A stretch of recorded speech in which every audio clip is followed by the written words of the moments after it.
Tem 2 dias.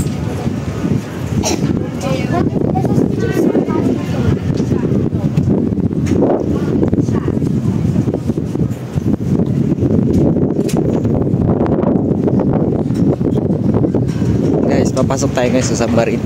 Wow! Ito yung submarine nila. Dito ako ngayon sa Rio. So, nagbayad ako ng 20 reais. Para lang makagala dito sa submarine na ito.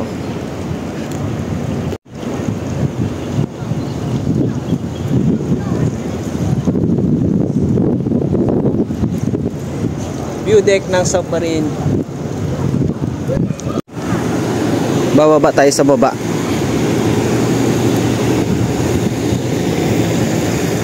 Ngayon lang ako makakapasok ng submarine.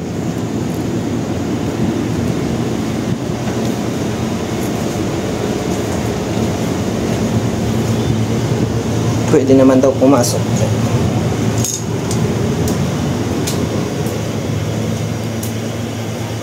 Yan.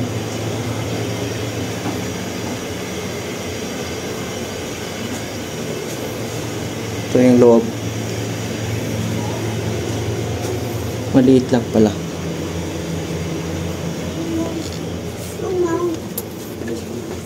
Mga bunks. Ano?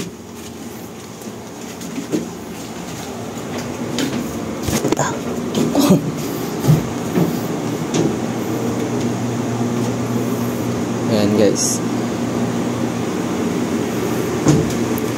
Nandito ako ngayon sa baba na engine room. Ito yung engine room nila. Dalawang makina. Hindi ko alam kung ano nagpapatakbo dito. Ayan.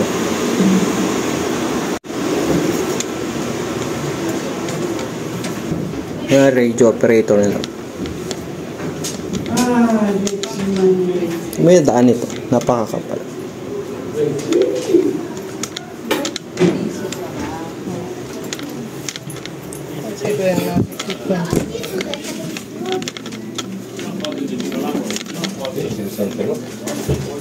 Tapos sa baba.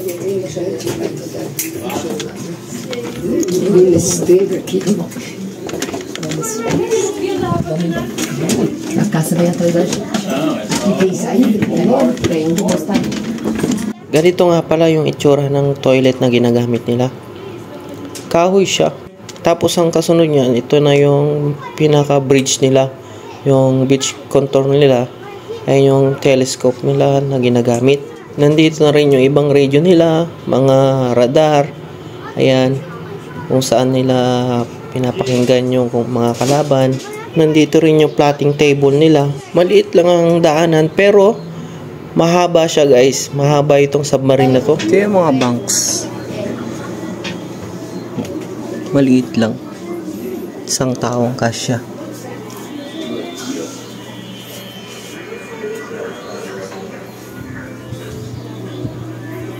Yan. May heater din siya. Ito siguro sa mga opisyal. Yan o.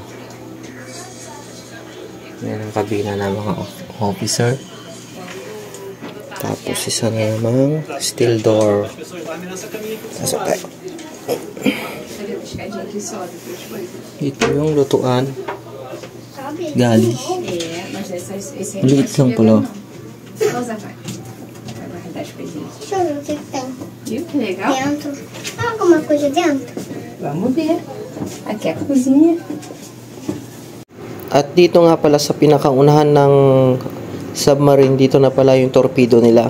Andito lahat yung mga bomba. Ito lahat yung dito ata sila nag-fire ng mga torpedo.